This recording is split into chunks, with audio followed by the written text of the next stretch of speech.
I'm trying to zoom in.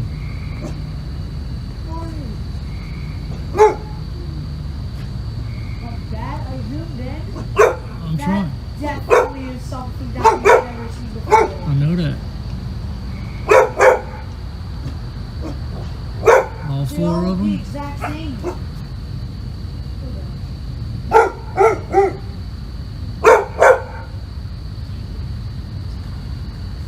What? See, they're circles. I zoomed in on them and they're circles. How you doing? Yeah, we're looking at something, right? Watch out, buddy. Oh, wait, where did it go? Oh, it's They up there. oh my gosh, look how the stop recording.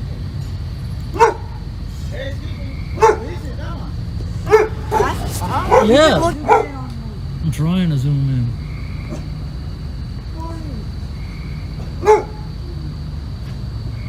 That I zoomed in. I'm That trying. definitely is something that you've never seen before. I know that. All They four all of look the them? exact same.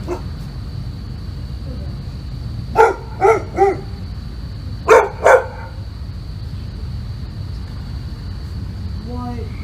See, they're circles. I zoomed in on them and they're circles. How you doing? Yeah, we're looking at something, right? Watch out, buddy. Oh, wait, where did it go? Oh, it's They up there. oh my gosh, look how the stop recording.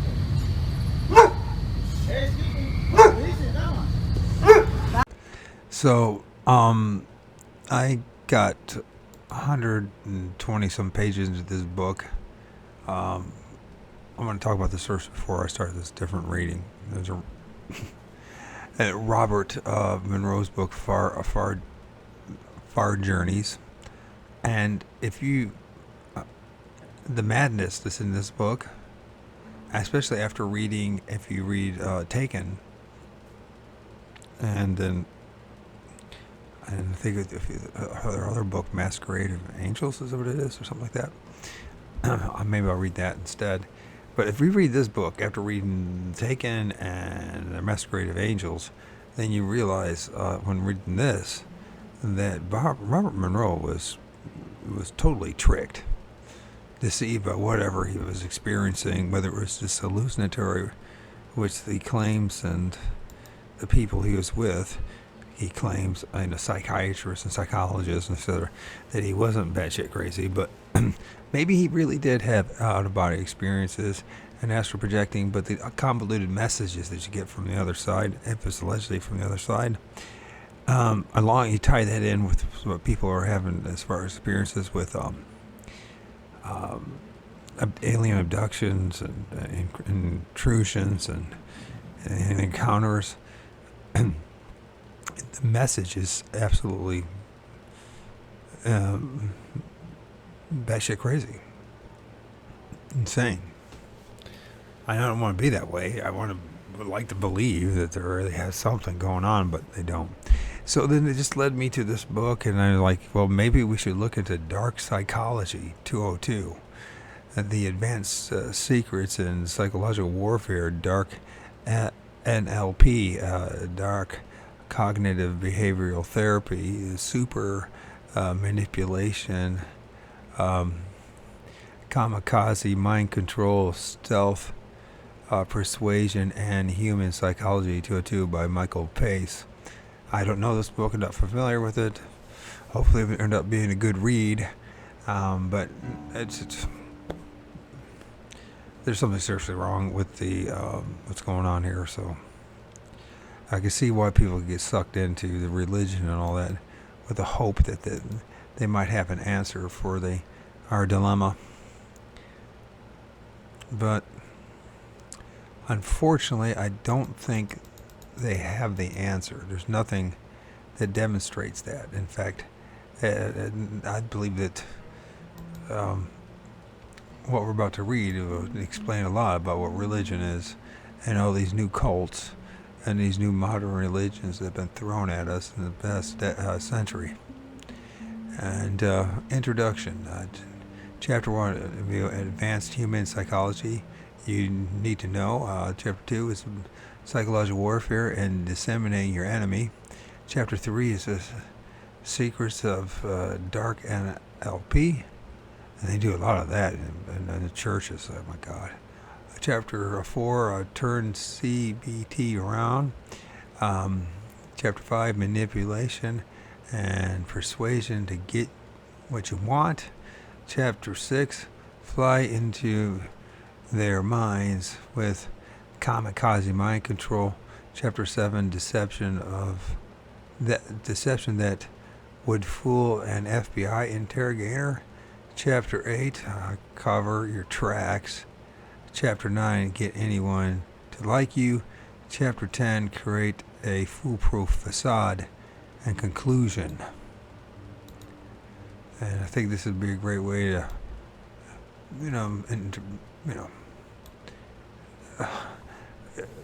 realize what's happening to us, maybe. I don't know. We'll find out. Introduction. What if I told you that you can get whatever you want in life? You won't believe me, right?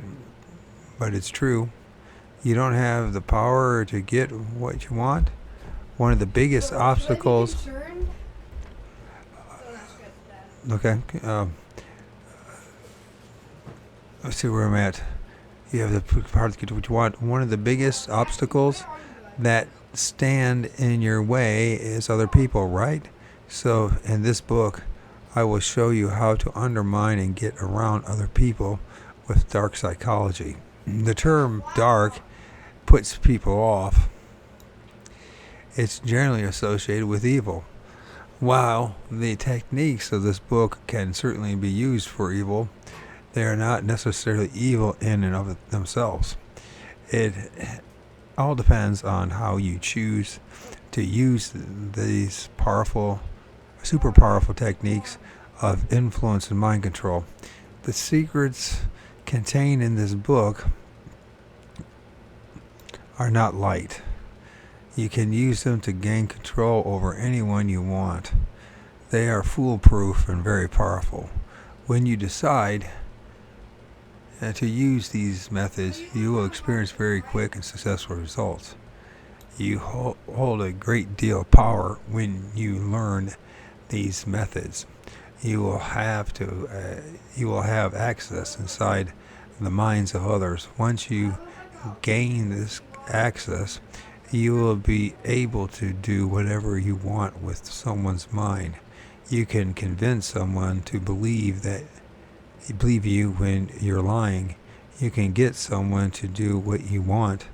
You can even shatter someone mentally and emotionally, thus successfully winning a psychological war once and for all. This book covers some topics that are extremely advanced. Practice makes perfect, and it's certainly important to practice these tactics in order to get them right. You don't want to mess up and show someone that you are actively trying to manipulate them. Being covert is the key to success. The skills covered in this book. If you want to learn even more about dark psychology, you should read my Amazon bestseller, Dark Psychology 101 book.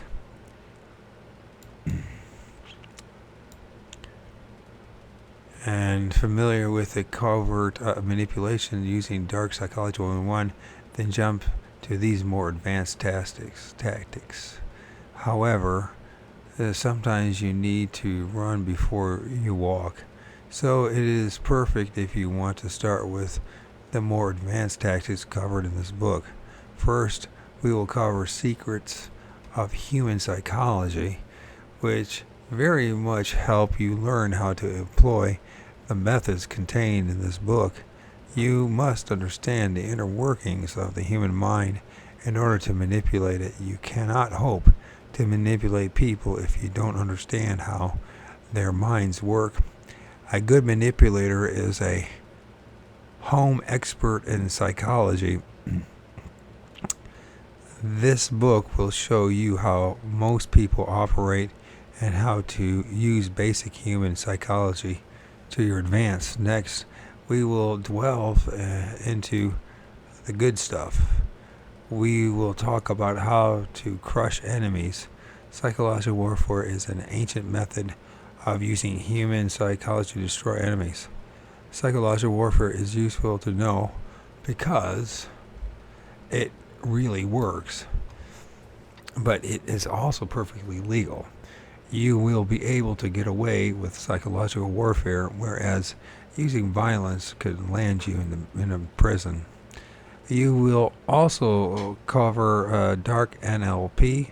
NLP is a very successful way to make other people like you and do what you want. And this shit is used in the Christian church every freaking Sunday. I'm not making this up. I'm reading this. I'm sure you'll see it. Dark NLP. And by the way, I never read this book, but I know about NLP. So, takes NLP a step further by teaching how to use NLP methods to get people to do bad things for you, or to trick people and deceive people easily. Since NLP works well, dark NLP is a surefire way to wage dark psychology on people. CBT is another thing that we cover. CBT is cognitive behavioral therapy, and it is a special favorite of therapists because it works so well. You can use dark CBT to convince people to change their behavior, think against their will.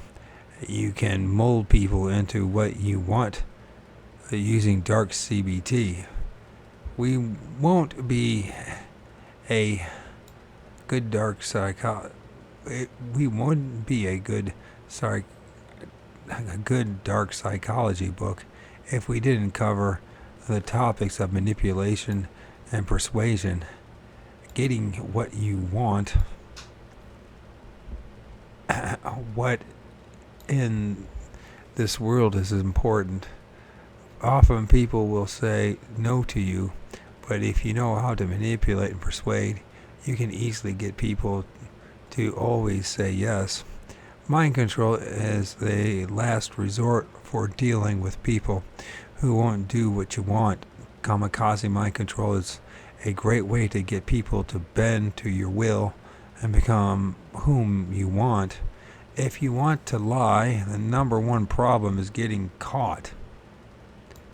Getting caught in a lie is a terrible way to lose credibility and to damage your relationships. You may even lose loved ones if you are caught lying. Learning how to deceive even a perceptive FBI interrogator will help you avoid ever being detected while lying. We will also teach you how to always cover your tracks so that you can get away with anything that you do. Getting people to like you is the best way to get a leg up in the world. You won't do well or be successful if people don't like you. God, do I know that. That's my whole life has been that way. Yeah, you can use a variety of psychological tricks and methods to make people like you. Seduction, making friends, getting people to trust you are all secrets that you will learn in Chapter 9. Finally, we'll talk about erecting a good facade. If you want to use dark psychology, you cannot be obvious about it. Remember how I said that being covert and discreet is essential. So the final chapter of this book is dedicated to teaching you how to be very discreet. You need to learn how to create a facade that makes people like you and that hides what you are really up to. Are you ready to dive in now? By the end of this book, you will be an expert in Dark Psychology 202. It's quite a claim, don't you think? We'll see. You will possess powerful, advanced knowledge about human psychology and how to manipulate people and gain control of their minds. What you choose to do with this information is up to you, but you will certainly gain a lot of power with this knowledge. And the important thing might be more important thing, instead of manipulating other people, is to realize how they're manipulating you. Chapter 1, Advanced Human Psychology. You need to know. In 101, you learn some basic human psychology. Basic human psychology is essential to know, but now we can cover some more advanced aspects of psychology that will help explain how to make the methods outlined in this book work. You must understand the inner workings of the human mind to grasp how to employ dark psychology, especially the more advanced methods contained in 202. What motivates people? Manipulation and persuasion are a huge topic in this book, therefore it is essential to learn what motivates people. When you learn what really motivates people, you gain the knowledge necessary to how to make people feel motivated to do what you want. Motivating others to do what you want is the cornerstone of manipulation and persuasion. Of course, we cover how to use manipulation and persuasion in a later chapter. But first we must make it clear how manipulation and persuasion can work. What causes people to want to do things? How can we use this knowledge for your own purposes? Motivation is not always caused by a single force. It is often a combination of forces that act upon a person, driving them to want to do something. In order to motivate someone, you must make them find an action appealing. You must minimize the perceived discomfort or inconvenience so that a person doesn't think that doing something will create too much bother. At its very core, the process of motivating someone is comprised of both showing someone how they will benefit from doing something and making doing something seem easy. I noticed one thing here.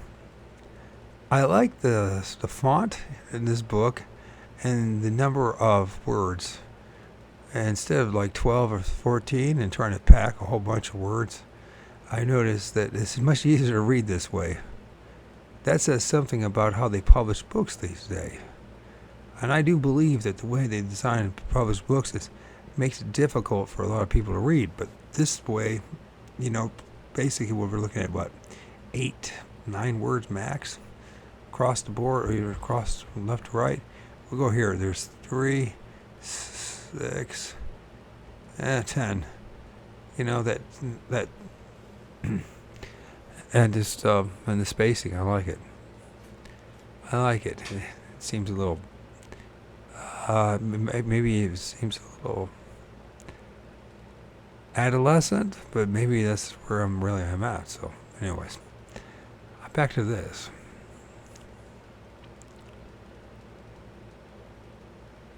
Even if you are asking someone to do something huge, you must make it seem small, like it won't pose a big inconvenience at all. You must make it seem pleasurable and beneficial in some way. Reward philosophy. Reward philosophy. Motivation relies on the fact that humans seek rewards for what they do. People don't do things that offer them no reward of any kind. They want some sort of return for their time, energy, and effort. This is why we go to jobs that we don't exactly enjoy and tolerate bosses and co-workers who drive us crazy, because we get paid and are able to survive as a result of our effort. We are motivated to work because it provides us with the sustenance that we need to continue to survive in our society. Ivan Pavlov's work with dogs in 1890s confirms this reward theory. Pavlovian conditioning is now the cornerstone of modern psychology because it sheds so much light on what motivates animals, including people. Dogs in Pavlov's work would salivate when they entered the room because they expected a reward of food. They had formed an association between him and food. They were also willing to perform tricks and actions for him when they anticipated a food reward. Subsequent studies with rat and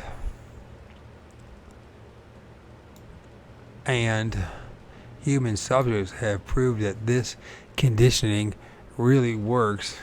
A reward triggers an action. Sometimes this action is unintentional or unconditioned. We'll revisit this concept again shortly because unconditioned responses tie into motivating people in covert ways. You can use it to essentially train a person to do what you want.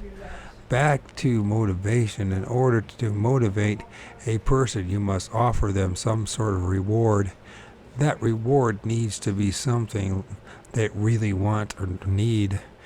It must make them want to work for it. Therefore, it is best to know what someone really wants and to promise him that in exchange for what you want. To be covert, you can use conditioning, or you can pretend to unintentionally open the doors for someone to get what they want by doing what you want. You don't have to be obvious about offering someone something that they want. Instead, make them see by themselves that they can get what they want by pleasing you and doing something for you. Rewards need to equal the amount of effort that someone perceives they will have to put into something.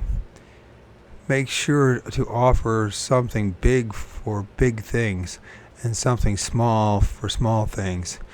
It is acceptable to bargain with a person to agree on a reward that they are happy with. If you want to be more covert, it is best to observe the person and figure out what he really wants.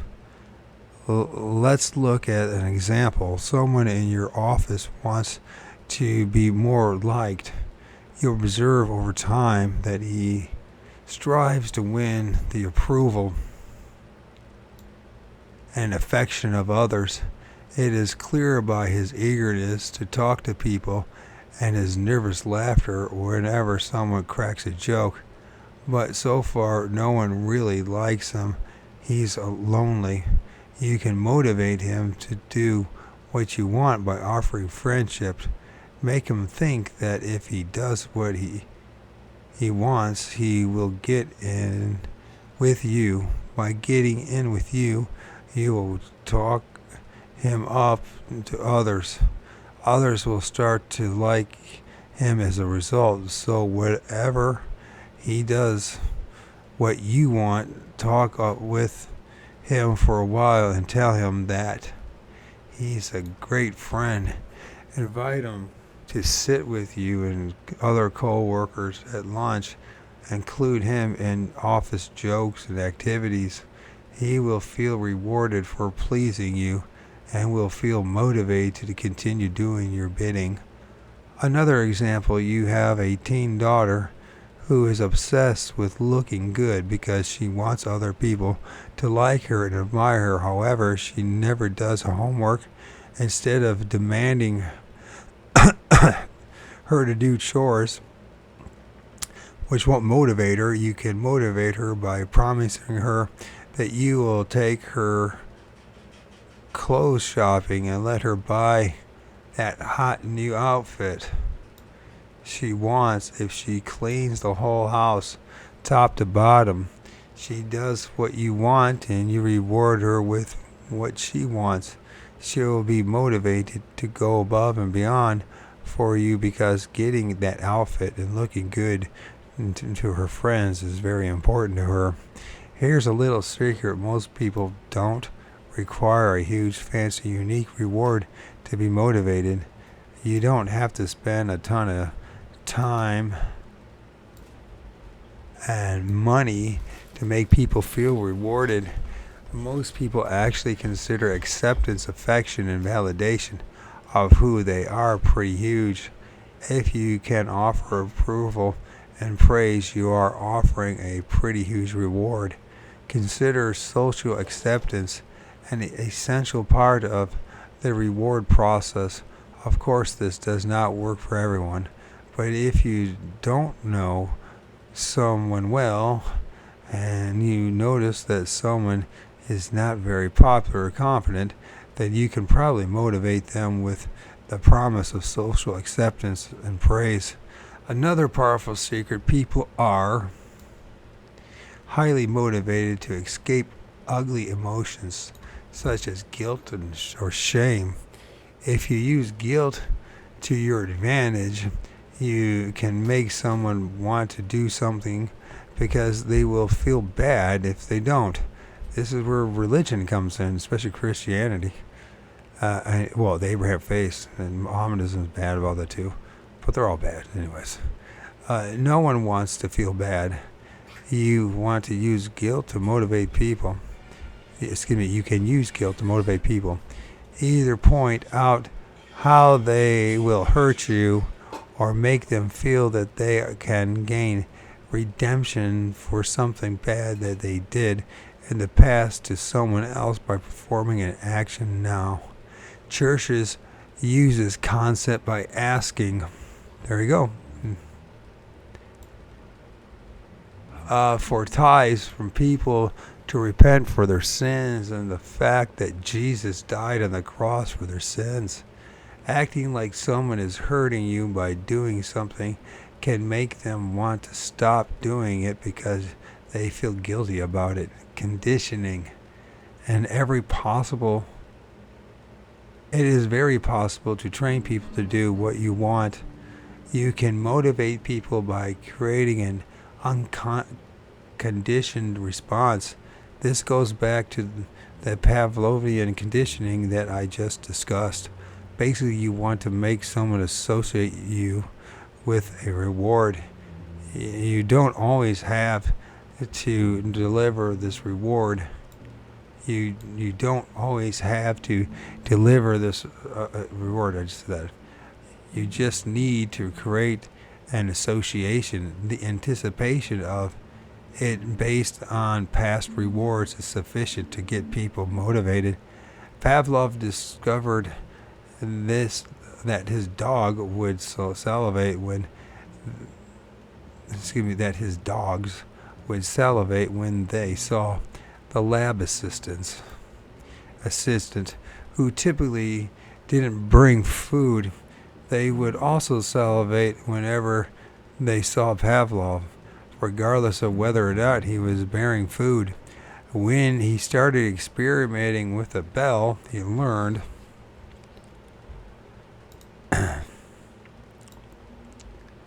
that the dogs would salivate because they associated the sound of the bell with getting food.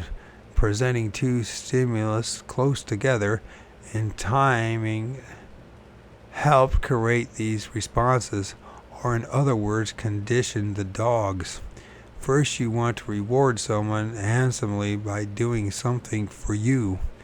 You may need to offer this reward a few times to make the conditioning stick. Then you can basically set this on autopilot. Once a person associates you with a reward, they will have a pleasant association with you. They will be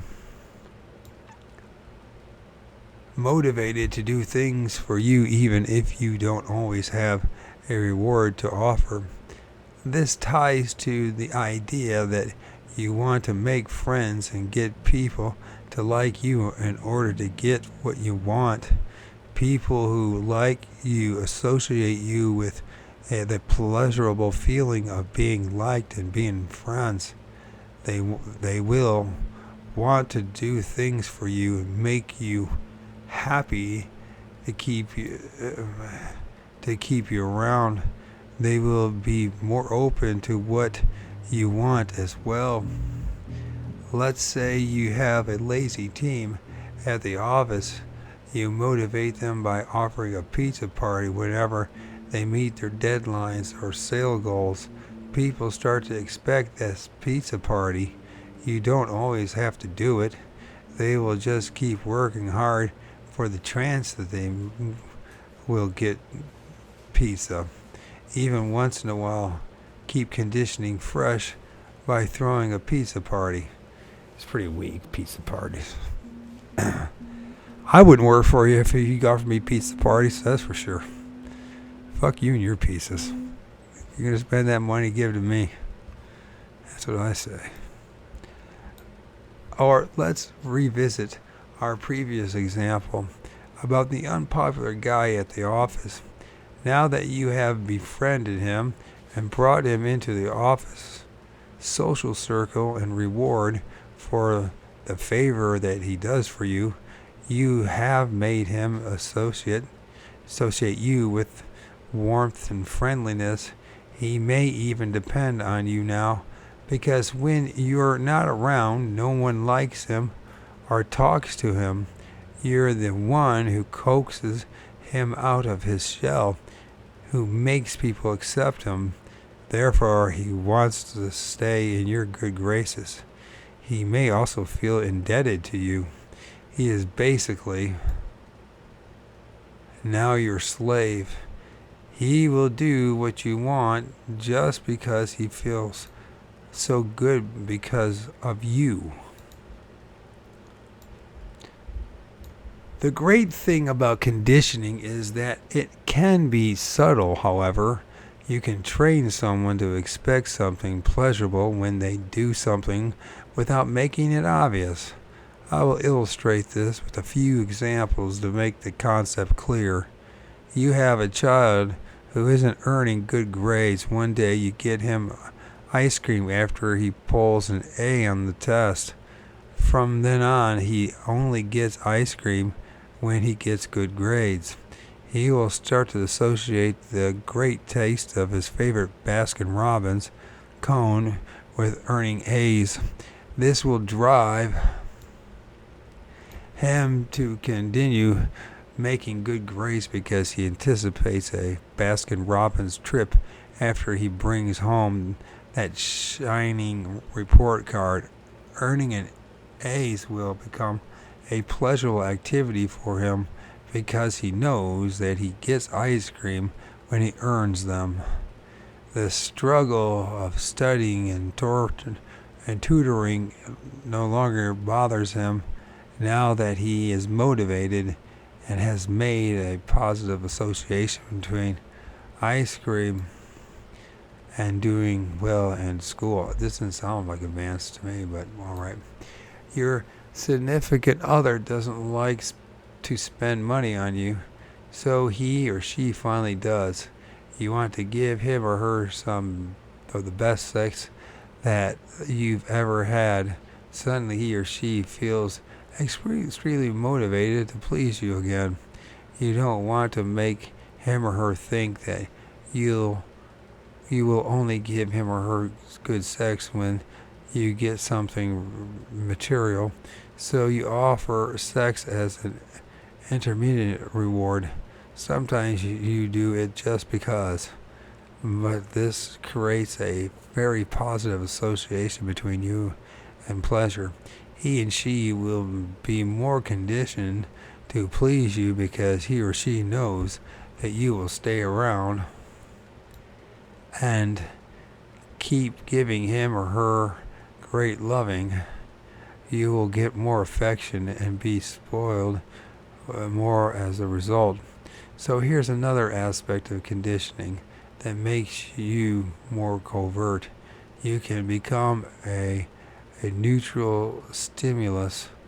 In Pavlovian conditioning, a stimulus elicits a response. A neutral stimulus causes a response even though that stimulus never offers a reward. So you can make people respond to you, to your very presence, even if you don't directly do anything. You do this by creating associations in the people's brain between you and some sort of reward. You want to make people feel positively towards you. So you want to strive to create a powerful association between you and a good reward. Here's a great example of how you can become a neutral stimulus and elicit the response you desire. You have a lazy roommate who never wants to do dishes.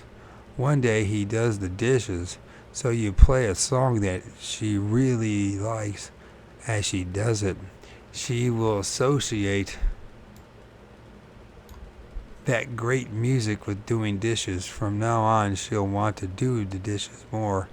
The minute you put on the song, she'll go do dishes. You have created a conditioned response in her. She responds to her favorite song by doing dishes. Does this really work? I imagine it does on people. I can't imagine it's working on me.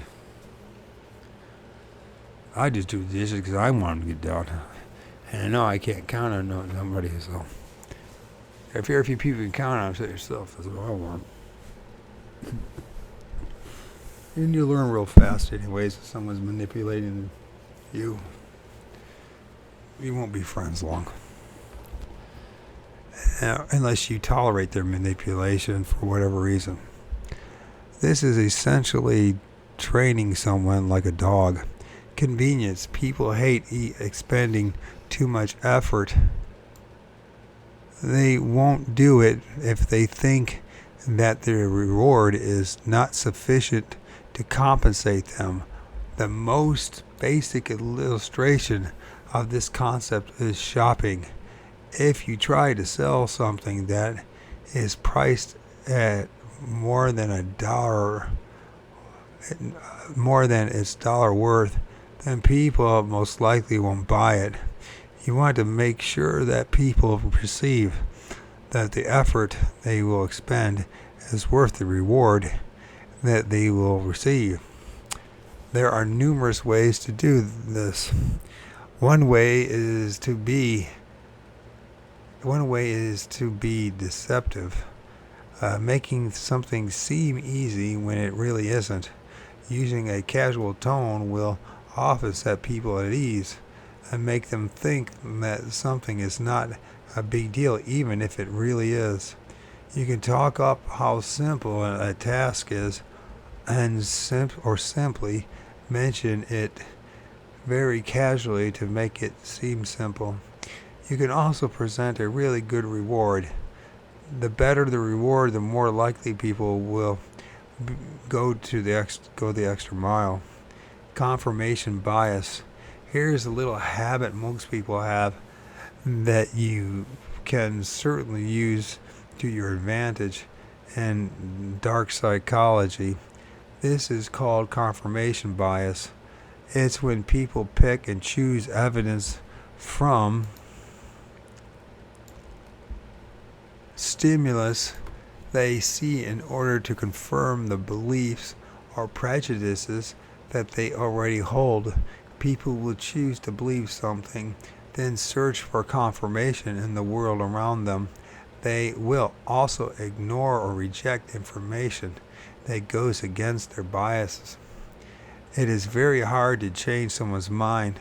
They usually like to stick to their own beliefs and ideas with little variation. They hate being challenged or told that they're wrong, and they'll find ways to dispute all evidence that proves them wrong. How can you use this confirmation bias to your advantage? One way is in psychological warfare. If you know that someone believes something ugly or disparaging about himself, you can keep showing him evidence that confirms his belief to hurt him. You can also get someone to like you by always confirming their biases and appearing to agree with them. You can play into someone's confirmation bias to convince them that they are right and earn their favor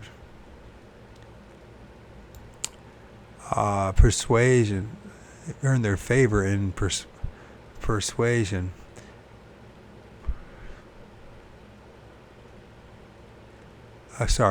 You can even employ it in mind control by influencing how people think and molding people into what you want using their own biases. Self-serving bias. Self-serving biases causes people to attribute their successes to their own internal skills and talents, and then blame their failures on outside circumstances. They don't like to blame themselves for not doing well. They insist that they are capable of the best, and when they fall short of the best, it is someone else's fault. Self-serving bias explains why many people do not ever apologize for their actions and mistakes. That sounds like my sister. That sounds like my siblings. That sounds like everybody in my life. Self-serving bias. I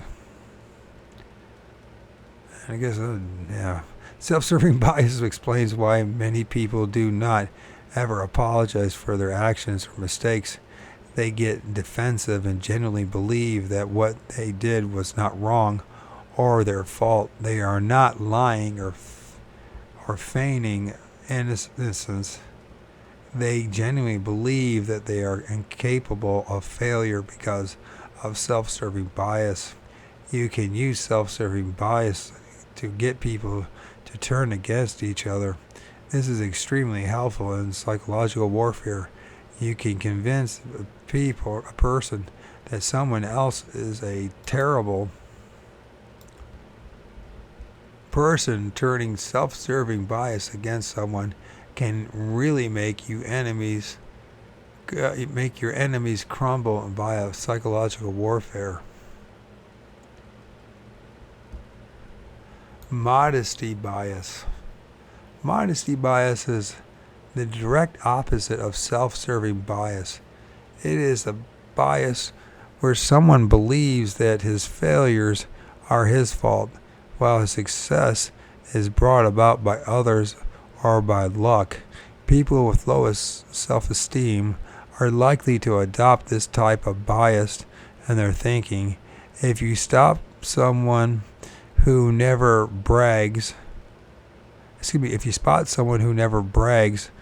or attributes all his successes to outside sources, you can tell that he is someone with low self-esteem, a low opinion of his abilities. You can take advantage of that knowledge and exploit his lack of self-esteem. Promise him an ego boost as a reward to motivate him. For instance, getting people to switch from self-serving bias to modesty bias is a good way to wage psychological warfare and mind control on someone. You can essentially chip away someone's self-esteem, bringing them down from someone with high confidence to someone with no confidence at all. This beautiful form of emotional abuse can effectively destroy a person. You can become the king of a person once you have decimated his self-esteem and removed his belief in his own abilities to success. Competition. You must understand that people are in constant competition. People may be friends, but even friends want to beat each other. Everyone vies for the best. Therefore, competition is an underlying current in all relationships. It can rip friendships apart. Jealousy is one of the most nastiest emotions out there. People hate to feel jealous, yet it is easy for many people to feel this emotion spark up. They can play on the envy of others to motivate people to go after things that others have. You can also use envy to turn friends against each other. Making people jealous of you can elevate your status as a person. Interesting.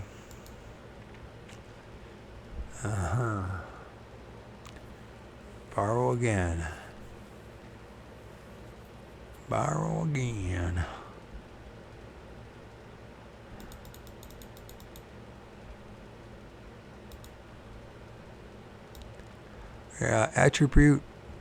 Attribution error. Attribution error is the tendency for people to view themselves in a more positive light than others. They assume that other people mess up because they are worthless. For instance, they fail to take into account external factors that may influence others' behavior. For instance, a woman who has had many sexual partners might be proud of her conquests, but she may call another woman with an equal number of partners a slut. She may assume that any woman who sleeps with a lot of men has emotional issues and daddy issues, and as a result feels the need to sleep around. She doesn't attribute her own sexual experience to these internal factors, however. Or a person might think that others who litter are just lazy good-for-nothings who don't care about the environment. But when he accidentally drops a cup when he actually drops a cup when his arms are full of trash and it rolls away in the breeze, he shrugs and figures that he tried his best to get all of the trash in the wastebasket. People don't like to think lowly of themselves, and they tend to excuse their own actions, but they hold others to more exacting standards.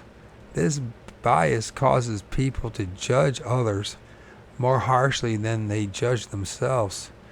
The saying that we are our own harshest critics is often untrue. Rather, we judge others more harshly than ourselves.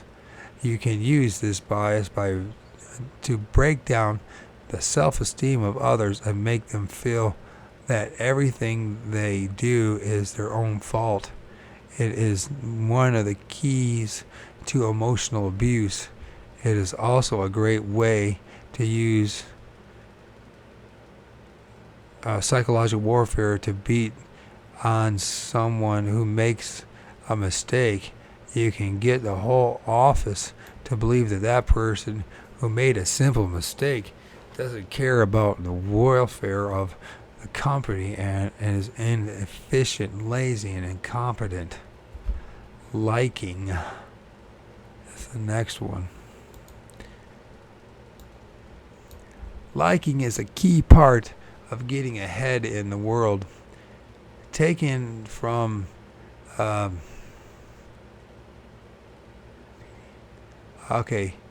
Cialdini? Is that what it is? Cialdini's principle. I don't know. Let's find out how to pronounce it. What the hell? No point in pretending. Ain't gonna do any good one way or the other. Now, the miracle will be.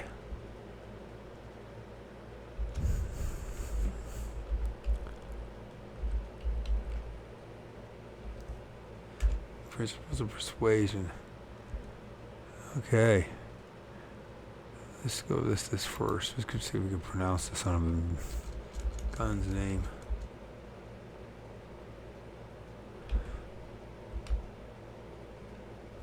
Pronounce.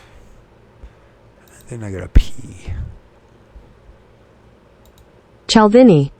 From Cialdini's principles of influence, this concept can gain you lots of influence over others. Basically, if you appear well liked and popular, then more and more people will like you. But and we're gonna take a break. Okay, take a piss. But people will tend to avoid you if they notice that you have no friends. This is why it can be hard to make new friends if you relocate to a different city, as people won't want to approach you if you are alone. This is true. I've lived like a hermit for 10 years, and that's pretty much what's happened. But then again, I'm glad that I'm a hermit, so... Therefore, you can get ahead in life by not being alone. Appear liked. This makes others want to like you and talk to you. That's what my sister did. Oh my God. This is just my sister. She was like the homecoming queen and all that crap. Oh my God. And it just is just sickening. Everyone likes her. And it's like, do you really know my sister? Really? Wow. That's probably why she avoids me like the plague, too. Anyways, I appreciate being alone and being avoided like the plague. It allows me to think about deeper things than the minutiae and the child's antics and machinations of others. Just saying.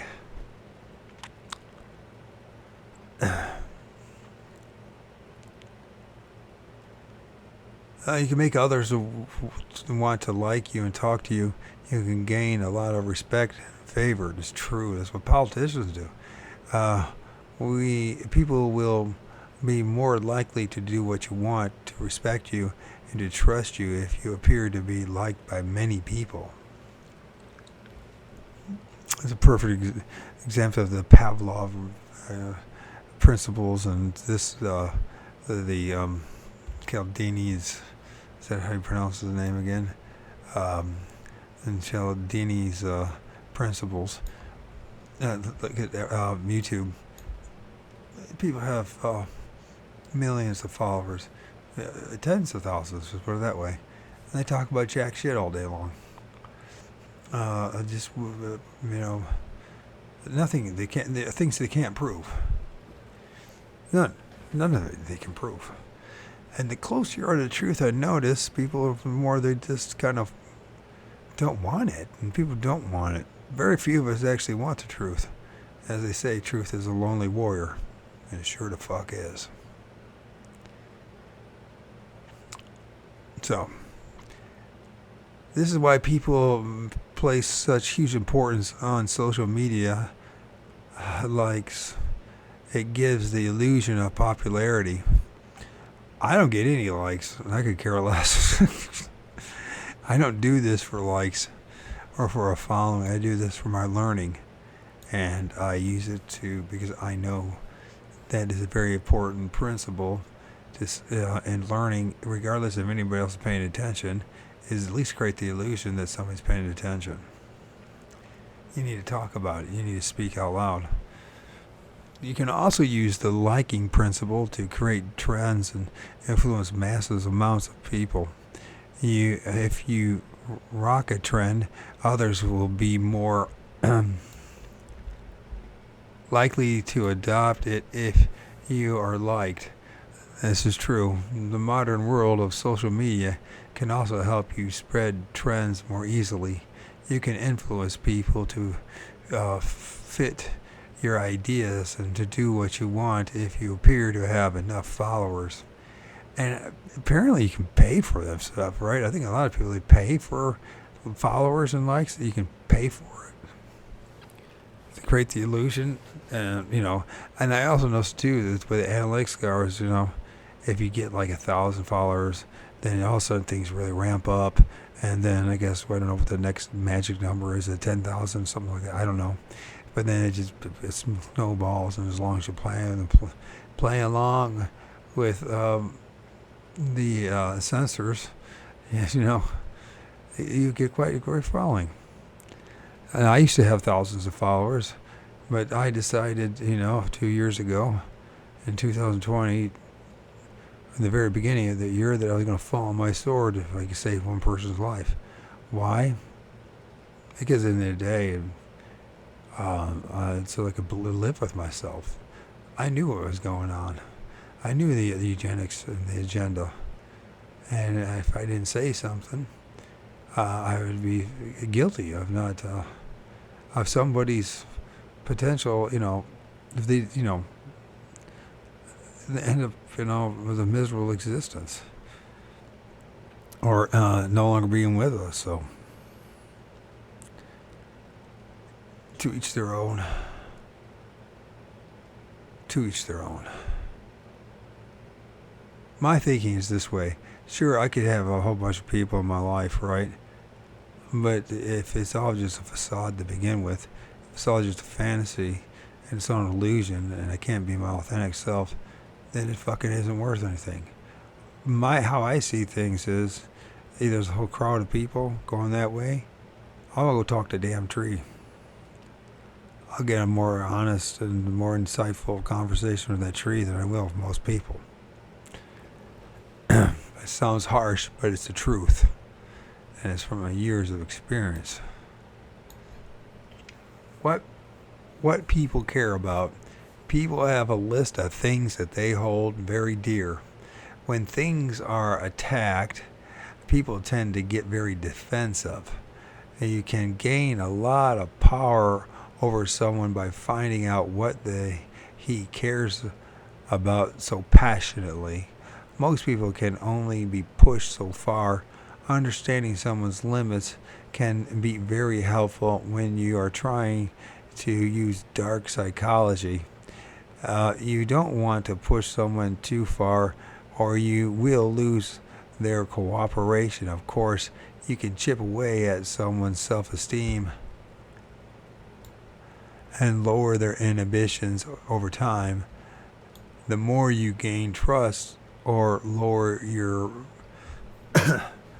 you gain trust, or the lower you bring a person's confidence, the further you can push them. But at the very beginning, you want to respect their hard boundaries, or else you risk pushing your victims away before you can really accomplish anything with them.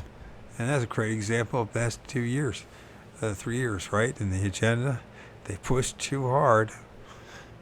Some of us exposed them. We're willing to fall on our swords, and and now we know a lot of people have a better understanding of the real MED agenda. Because the foundation of our MED institutions is based on a big fucking lie and eugenics, and that's the unfortunate truth. Most people can easily be broken down when it comes to their self-esteem. Gradually chipping away at their sources of pride, making them doubt themselves, criticizing them, will take its toll over time. But most people have a core of self-esteem and that you can't violate. It takes many years of mind games and emotional abuse to erode even that core. Some people are resilient. They will preserve some part of that core of ego, and they will eventually have enough and leave. I'm about ready to do that with somebody in my life. I've had enough of this crap. Which means I'm going to be changing some intros and some closing of music. I've had enough. It's time to just let it go. Which means now I'm going to be completely free. The goal here is not to break someone down to their core. You can control someone by attacking what they care about, but you can't ever totally obliterate someone's ego. not only is doing so ethically wrong, but it will yield some less than desirable results. Usually you will drive the person away. You may even shatter the person and trigger domestic violence. It is best to just use this type of control a small amount. Most people care about their families. They also care about themselves to some level. You can tell what someone cares about by how his eyes light up with passion. What he talks about the most is often something important to him, or what he doesn't talk about gives clues about indicates something that is precious to his heart. For example, your boss might not mention his daughter to be professional, but he keeps photos of her everywhere in his wallet and lights up when you talk about her. You can also tell what someone is passionate about and what defines his ego based on how elated he gets about it. Displayed trophies, photos, holding up huge fish, band memorabilia, or guitars on the walls are signs of what he is proud of. What people are proud of is important to their identity. People are very protective of their identities. The things that they care about are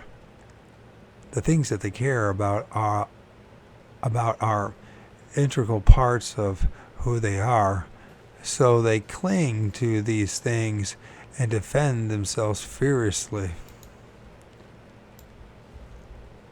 Fortunately, you can use what someone cares about as a huge weapon. You can also use it as a bargaining tool to get what you want.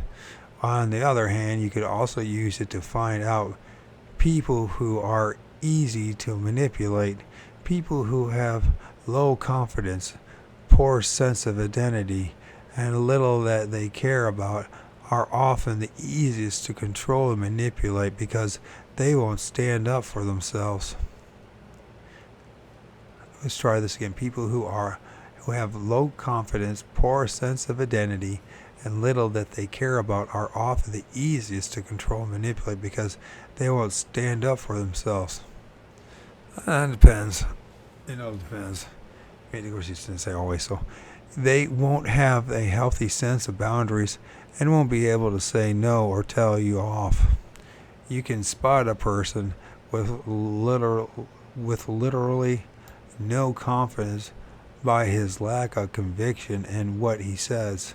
He may harm himself by drinking a lot, using drugs, gambling, shopping beyond reasonable bounds, and speaking badly about himself. Well, when you compliment him, he becomes uncomfortable and avoids eye contact. Usually he is socially awkward and doesn't know what to do when people like him. He might not take care of himself and tend to his hygiene when it comes to making friends and meeting people. To date, he may struggle. He may be extremely outgoing and promiscuous to make up for his internal sense of loneliness and isolation. You could also tell a lot by one's posture and eyes. Someone with little confidence will have more stooped, withdrawn posture. Someone with lots of confidence will carry himself with a straight back, his height and back straight, his head high and his back straight. The eyes suggest how confident he is. Confident people make bold eye contact and don't have eyes full of pain or doubt. Meaningful, successful connections. People are inherently social animals. We're basically herd animals. We follow trends and rely upon the input of others to shape who we are. We also depend on others for affection and affirmation. Social connections mean a lot to people, and social acceptance is key to most people's self-acceptance. People build their images off of what others reflect back to them and tell them. They also rely on the media to help form their ideas of who they really are. Becoming an influential figure in someone's life is rather easy. If you tell someone something about himself, he will likely believe you. Your words will soak into his self-image, forming part of who he is. Words can really stick. If you can get multiple people to tell someone something, the message will stick even more. Approval from important people is also essential to people. If you're able to attain a position of authority, or if you are good at asserting yourself like an authority, then others will listen to you. You can really shape their self-image by being an important social connection. This ties into the next topic about authority. Authority. The Milton experiment is a disturbing experiment that proves how much people will go to get lengths to obey authority. I did not say that right.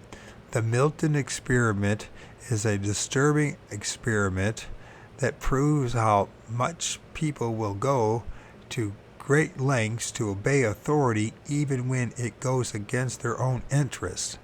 In this experiment, students were asked to administer shocks to a hidden subject wherever the subject got the answer on the test wrong. What the students didn't know is that the subject was not real and that no one was really receiving any shocks. The shocks supposedly increased with each mistake. The students wanted to stop when the shocks became so strong that the hidden fake subject started screaming out in agony, but the proctor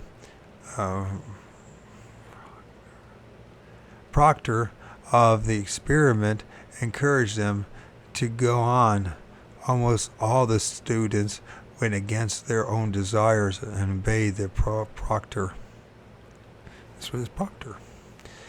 The study just proves that you can gain a lot of power if you assert authority. You can become an authority figure just by acting like one.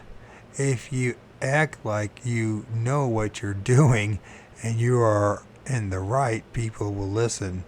Being assertive and even aggressive can get you a lot of respect. Then people will obey you and do what you want. That kind of person, we would have a hard time getting along. It's never worked with me. I just start laughing. I just say the performance. That's the thing, guys walking around like peacocks, women all walking around and fake, caked makeup and shit. I don't have any respect for any of it. I don't. So, well, you're alone. Let's see what happens. I want to be alone. I don't want to be a bunch of people talking about shit I don't care about. Listening about shit that doesn't matter. Sorry, did I say that? Anyway, let's go on. Keep this inherent aspect of human nature in mind. You can be an authority and get people to do whatever you tell them to do if so desire. You just have to act the part. That's it. It's all acting. It's all acting, people. Deception. I don't like hypocrites. I don't like actors. Even the most talented of them, I just don't like them. And there's too many of them out there. In fact, it seems to be our greatest product industry in the West. A bunch of fake people, actors. Anyways, it has been found that babies as young as 6 months can use fake hunger cries to get attention.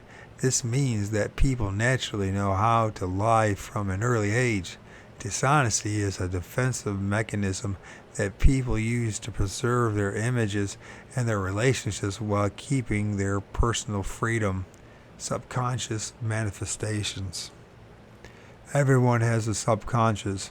This is where someone's basic thoughts and feelings and instincts swirl around, unheard in the conscious mind.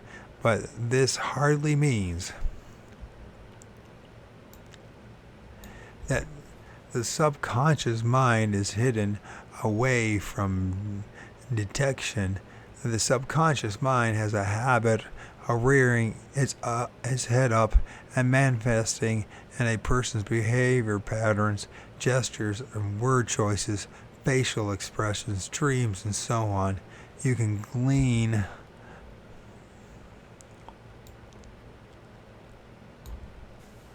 a lot of clues about someone's subconscious state based on their physical and verbal manifestations. No one can keep their subconscious totally sealed off or private.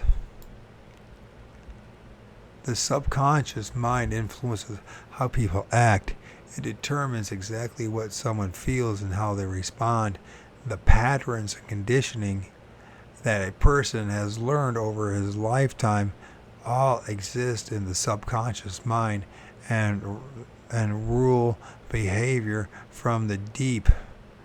They cause people to repeat the same old mistakes and to have the same insecurities, to follow the same thought loops, knowing what someone's habits are mentally gives insights in their subconscious mind.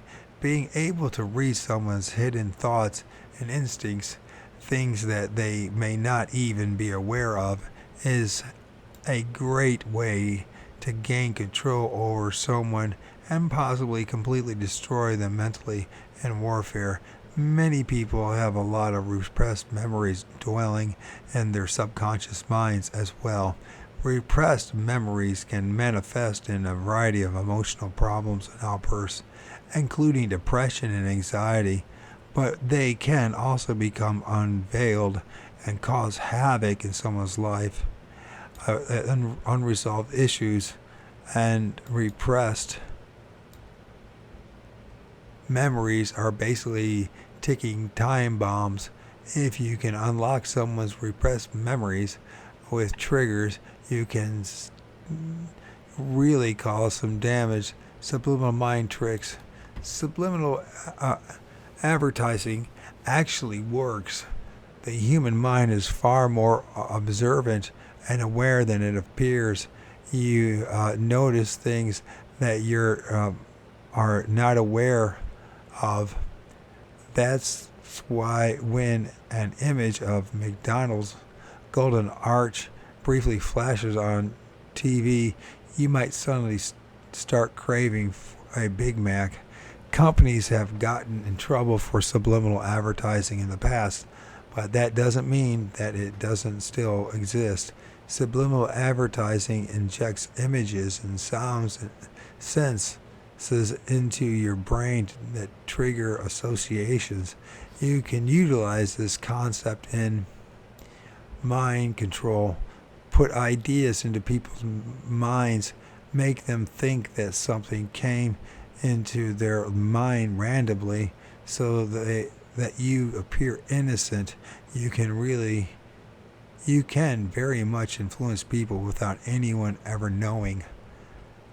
It is entirely possible to plant false memories into someone's mind as well.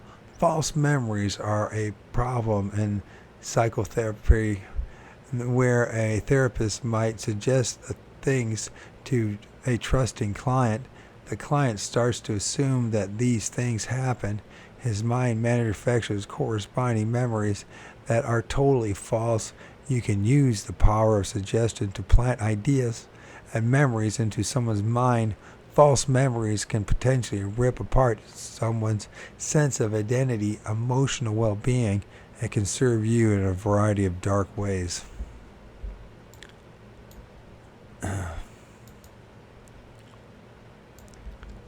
Chapter 2, Psychological Warfare and Disseminating Your Enemy. What is psychological warfare? I'm glad you asked. Psychological warfare is one of the most powerful ways to disseminate another person. Since the beginning of history, people have used psychological tricks and methods to win wars. Psychological warfare works well for countries, as evident by Sun Tzu's Art of War, but it also can be used in personal conflicts. You can shatter other people and always get your way by this way. Using the tricks outlined below. The best part is that no physical violence is involved. You won't end up in jail if you stick to purely psychological methods of warfare. Psychological warfare is not always used for evil. Say you have a workplace bully who makes each workday miserable for you. By learning psychological warfare, you can effectively shut this bully down without winding up in jail. You can use psychological warfare to gain the upper hand, earn respect, and avoid physical violence. You can also use it to end conflicts peacefully in your favor. Say goodbye to abuse, endless arguments with your spouse, and other such conflicts that never seem to resolve. Using psychological warfare guarantees you success in conflict. It is a ruthless method by which you can ruin somebody's life. You can also use it more subtly. You don't have to destroy people. You just need to shut them down. Have a winning mindset. You must have a winning mindset and really believe that you will win. Your mindset really drives your performances. You won't thrive and succeed with psychological warfare if you don't believe that you will win. So believe in yourself. Also believe that you deserve to win. Doubt and insecurity will only hold you back and cut down your confidence. Approach this war as if you are in the right. Whether you really are or not does not matter. Who is really judging? People are naturally defensive and will always think that they are in the right. Don't believe that anyone is right but you. Part of having a winning mindset means that you must be ruthless. Have absolute no remorse at all, ever. You are in this to win this. You won't stop until you win. Guilt and other such emotions are useless. They will simply hold you back from winning. Other people will be more than happy to run over you and beat you at a war. So don't worry about their feelings. Only value your own feelings in a psychological war. Keep your target in sight. Know who you are targeting and what your goal is. Never get muddled about that. There are a few things that you always want to target when you're attempting psychological warfare. The first is the mind. By messing with someone's mind, you can bend his will and make him into who you want him to be. Peace is also something precious that people guard with all their might. If you create stress and disturbance in someone's personal or professional life, you will be making him very uncomfortable, scrambling up his mind and making him doubt himself. He will also create the mayhem necessary to utterly disturb his peace, you will probably make him want to back down just so that he can restore peace again. Now, mind you, as I'm reading this stuff, I'm not trying to encourage you guys to do any of this stuff, but it's important to understand what's being done to you first and foremost. Now, if you want to act like the rest of them, be my guest. That's your issue. I don't recommend it. I don't want to be it. But it's important to read other people and what they're up to, right? Whether it's subconsciously, whether they know what they're doing or not.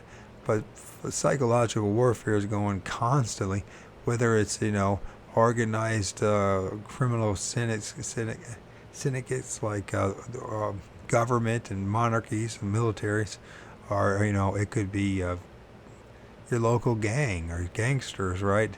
In your own family. It definitely we find it in church. It's found everywhere. I just don't understand why everyone just complies to this shit. I just don't understand it.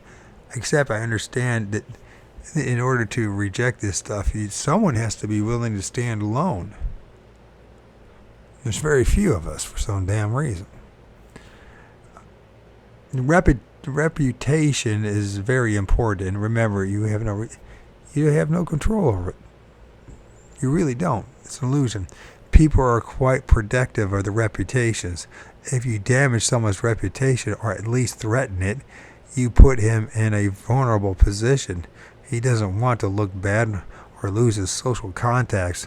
Thus, you can beat him down by targeting his reputation. Destroying and discrediting his idols and role models will also bring him to his knees. People love their idols. If you tear away someone's idol and ruin his idol in his eyes, like Jesus, but sometimes it's the best thing you can do for that person, and realizing that the idol is so false.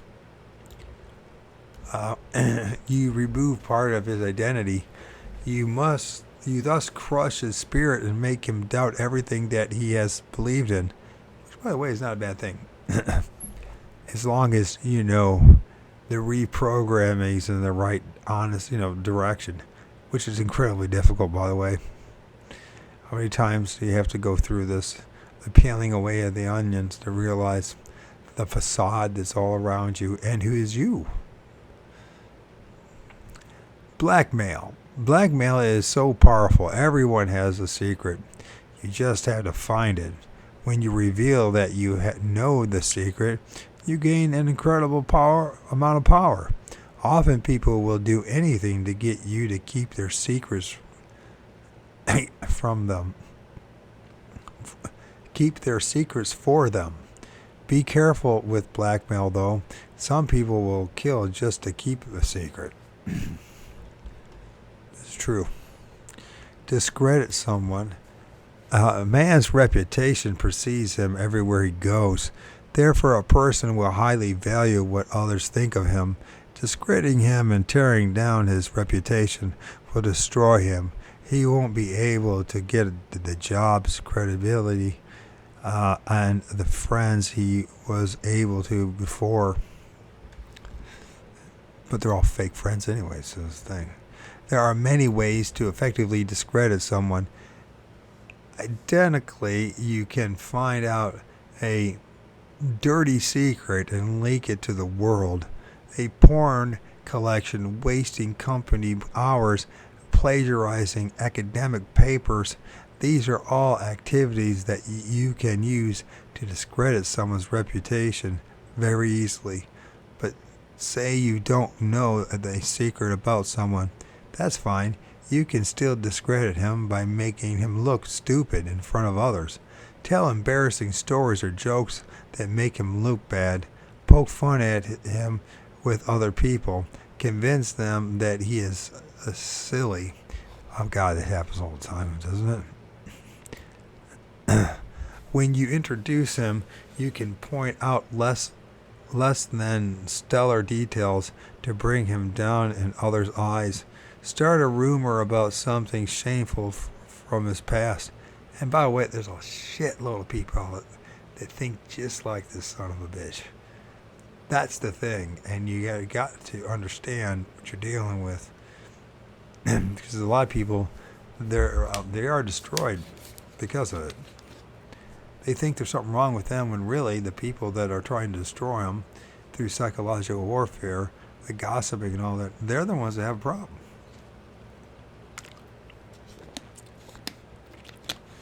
You just got to learn how to stand up against the world. This place is one evil motherfucking place. And the demers, or the god that created this place, it's got to be a monster. That's all I got to say. It's got to be a monster. Turn everyone against someone. You may remember this from high school. One of the best ways to hurt someone deeply is to turn everyone against him. Yeah, I had that happen to me a couple times.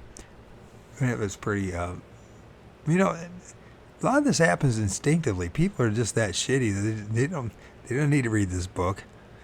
They already, he's just telling what people, he's really just telling you and I what people do around us, what we may be doing ourselves. Right? It's just having the ability to recognize what's happening. That's the first step in dealing with anything, right? This is the way someone like Bob Monroe from the Monroe Institute and the Hemisync and all the other crap that he was involved in. I mean, I swear to God, I still think the one part that he did tell the truth is about the loosh and these entities, these archonic forces, feed off our pain and misery. I think that was legit. But I noticed they censored him after that. They kept him quiet. The only thing that was any worth a damn that anything that man said was that part. After reading what I just read, that book, Far Journeys, oh my God, you know what? And you tie it in once again with Taken and Carla Turner's work about UFO abduction and all that, and you're just like, and then you tie in, people that call about demon possession or possession, whether it's demon or not. It's just like, oh my God, it's if it's all psychological, fine, but we have no way to know. That's the problem. We don't. Even with the technology we have now, we don't. If it's all, something that's made up in people's heads, or it's the problem, we don't. So when it comes to this thing called like astral projecting and out-of-body experiences and near-death experiences, and having these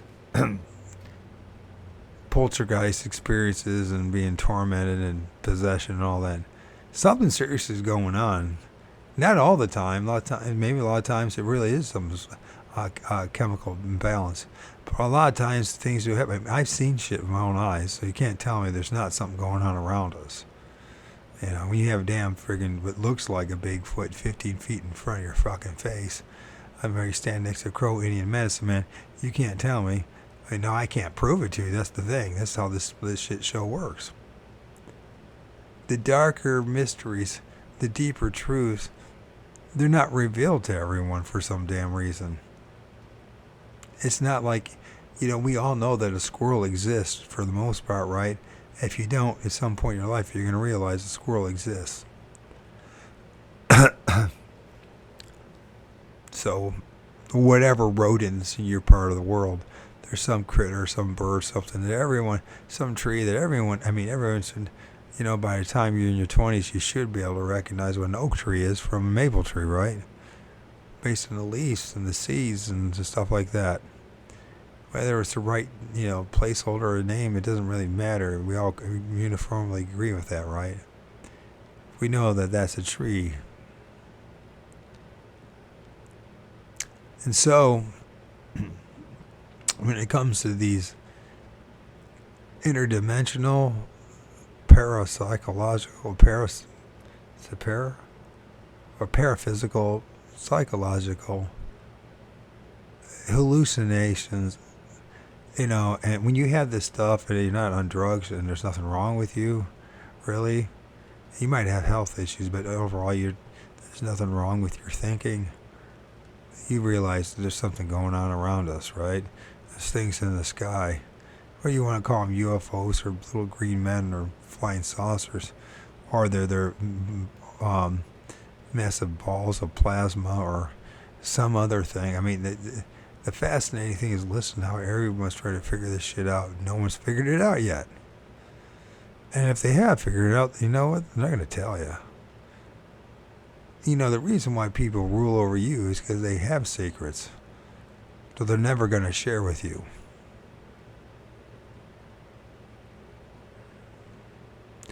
They also know that if you're going to be something like me and pursuit for the truth, because I'm not part of the gang, I'm not part of the chosen, I'm going to be out there in the wilderness. I'm not going to be part of the pyramid. I'm not going to be one of the bricks. I'm going to be out in the wilderness, you know, and it doesn't matter to them because they know I'm never going to, while I'm out there I'm not going to challenge them. I'm not in their institution, so how can I challenge them? Yeah, we sure can mess around with some of these entities, these spirits, these beings, right? And use that against them if you want. But they, you know, I must remind you of something. There's a trade-off. And it's coming back to bite your ass.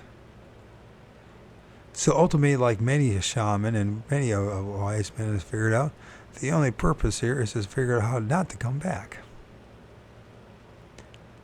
Not to come back.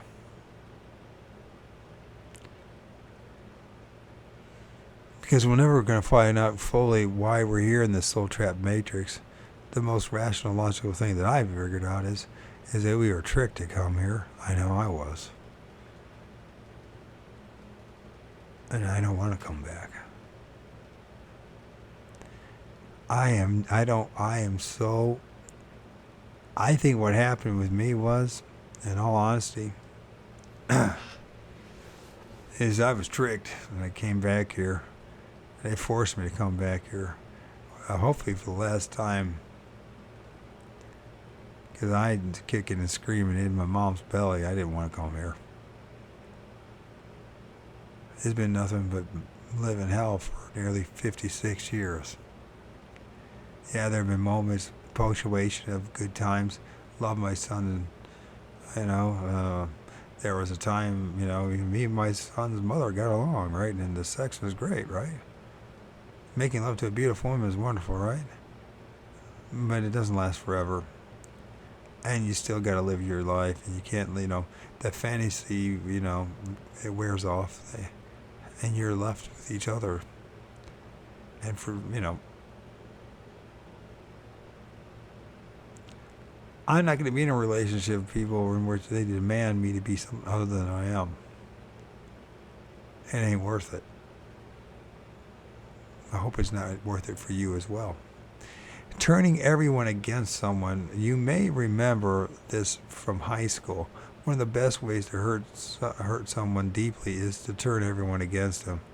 I've had that happen so many fucking times. Oh my God. The only thing is, yeah, I got to the point where it wasn't worth it. I remember this was what my son's mother did to me. I used to be like a Mr. AA guru, right? And of course, in these meetings, I started meetings, are still there, right? This is years ago, right? A decade and a half ago. And there's still meetings that still exist to this day that I started. And but the thing is, they have these meetings, women meetings, men's meetings, and these women's meetings are turned into fucking little covens, and they worked fucking together, and they're just hell bent on finding the next guy to destroy, and boy did they go at me. It was real fast and furious, and I was just like, fuck, everything hit me like a ton of bricks. It's a long story.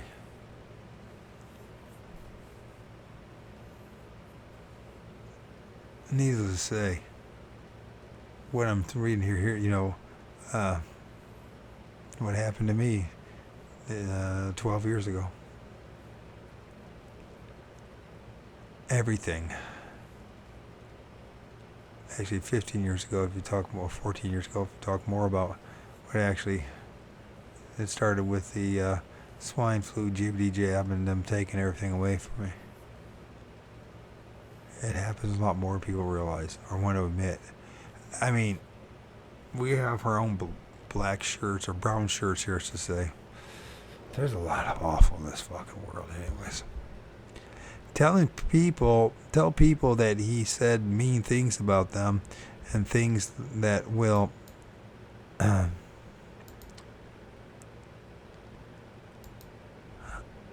that's true, man. It's so true. It really irk and hurt them. This trick is even better if you really did say those things.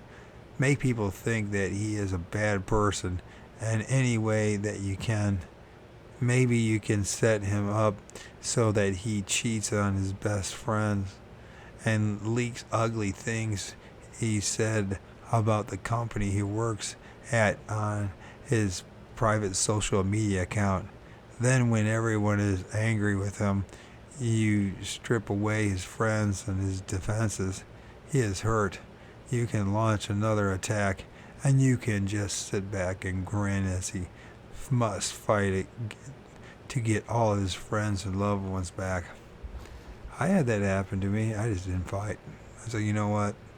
I know I am, and I realize you don't know who I am, and nor do you have the desire really to know who I am. So the facade, the pseudo community, I'm just like, you know what? It's better to be able to live with oneself than it is to live with a bunch of phonies. I love being the lone wolf. Be obvious.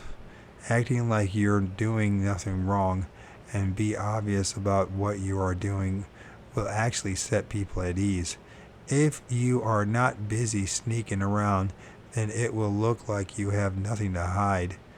Others will think that they can read you and that they can anticipate your actions. They will lower their guards. Meanwhile, you can be working out a great plan in secret. That's how people think, man. You know, and the thing is, you would think with the way this place is set up, that the more honest a person that you'd find, someone that really has true integrity that you could count on, you would hold on to that person and you would reward them without a cost, just to have a person that you could count on that would be 100% honest with you. And because they're so rare, and what this place does, if the more honest and honorable you are, the more this place can try to destroy you. You might just get used to it. Destroy what he loves. Sometimes you don't need to attack your enemy directly. You can hurt him far more by attacking what he cherishes. You can do something very petty, like destroying his prized baseball card collection, or you can take a step further and steal away the love of his life, break up his relationships, and cause trouble within his family. The closer someone is in his life, the closer someone is in his heart, the worse it will destroy him when you attack it. Man, that happened to me 12 years ago. Fuck. I'll bet you anything that my son's mother or her sister or her mother, someone read this, or at least they think that's what I mean, because they went all the way to destroy me. By the way, it's the best thing that ever happened to me. So sometimes you don't have to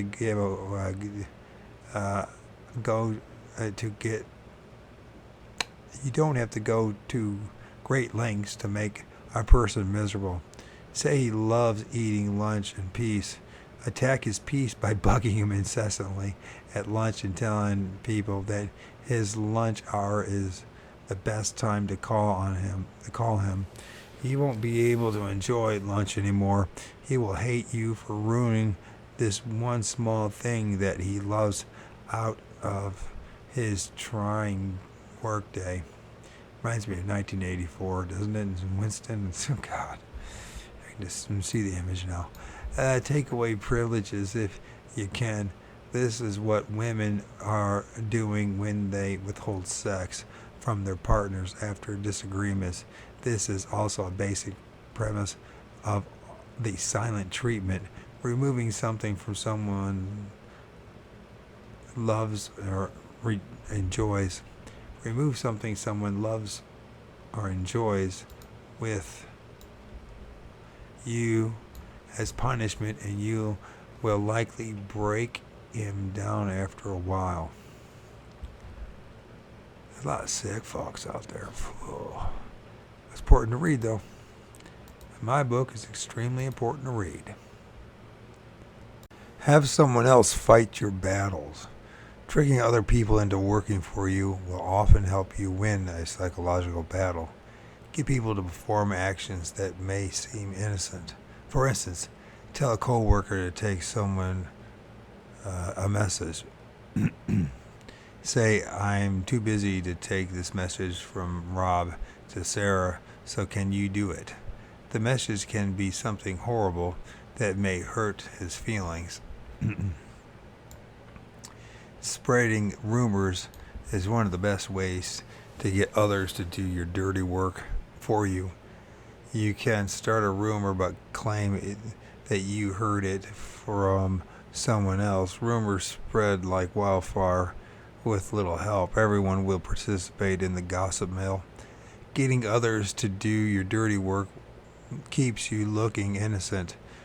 It also removes some of the effort from the task of bringing down your enemy. It might just accomplish turning everyone against him. Distract your enemy. A distracted enemy can't defend himself. The best way to distract him is by threatening him with fake threats or feints. That's how you pronounce that.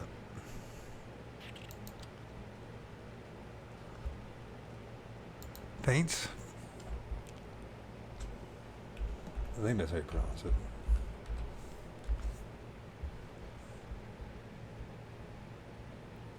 Feints.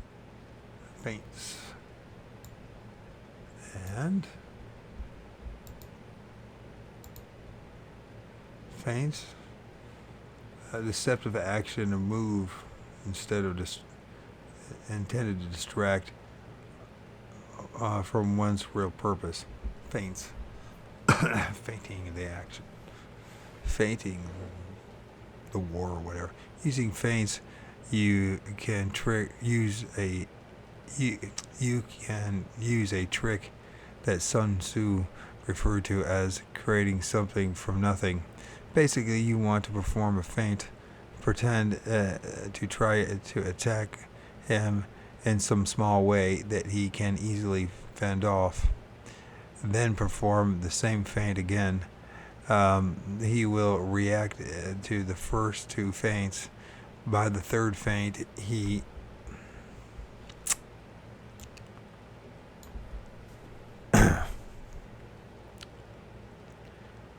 thinks that you really can't hurt him and that you're just desperate. He will lower his guard, then you strike with a totally different plan that devastates him because he wasn't expecting it. You have to lower your pride for this method to work. You may stand to look totally stupid, desperate, and silly if you keep trying the same lame tricks.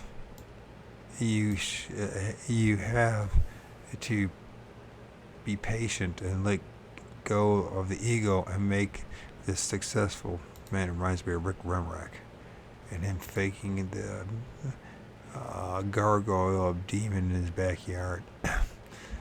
Man, he's got millions of subs, or not subs, but views.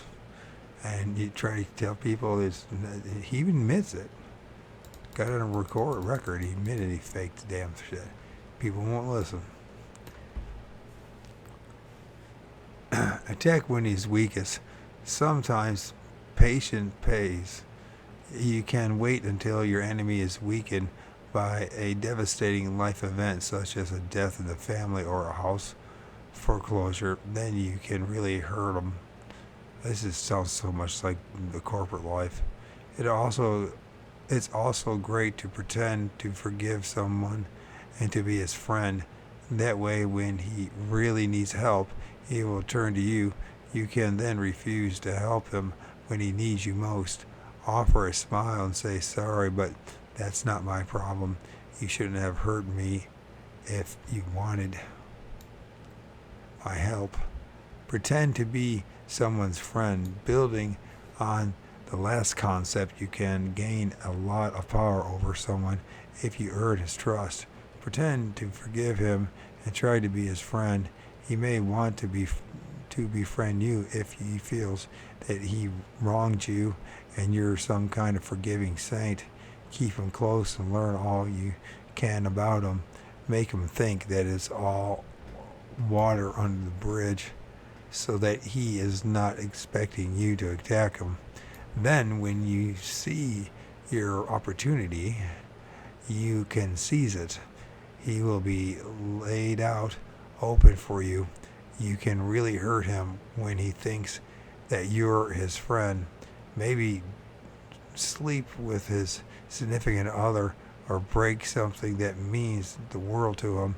Get access to his files at work or at home office when you are hanging out with him so that you can spread malicious rumors about him and expose his embezzlement. These are just a few examples. Use more than one attack. Gather up your forces and launch your very best attack. Totally decimate him. You can use any method that you can to bring him to his knees. Then gut him with a second snickerer,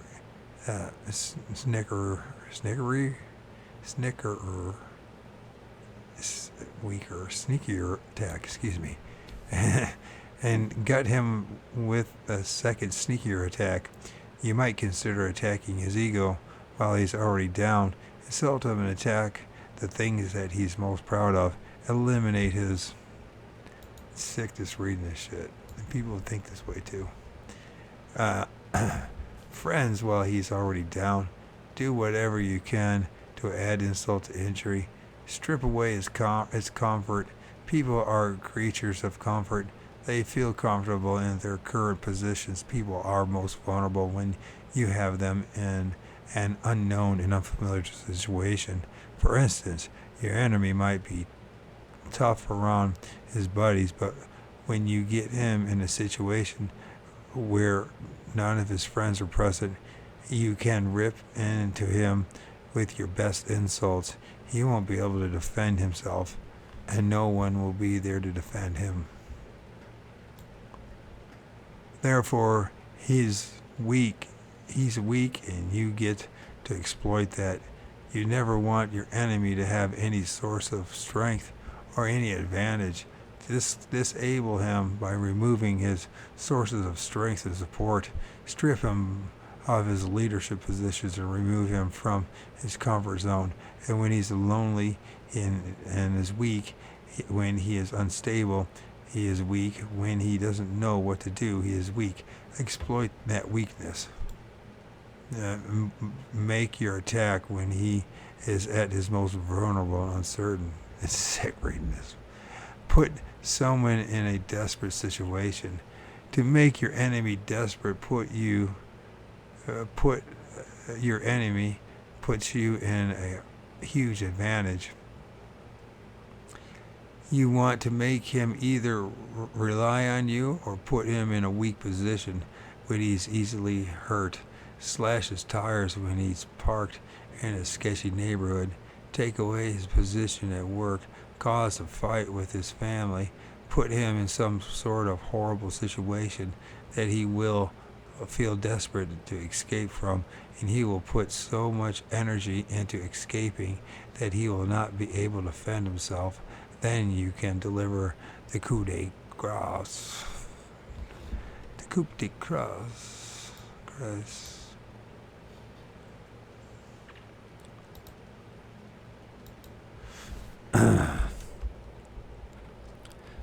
Coup de grace.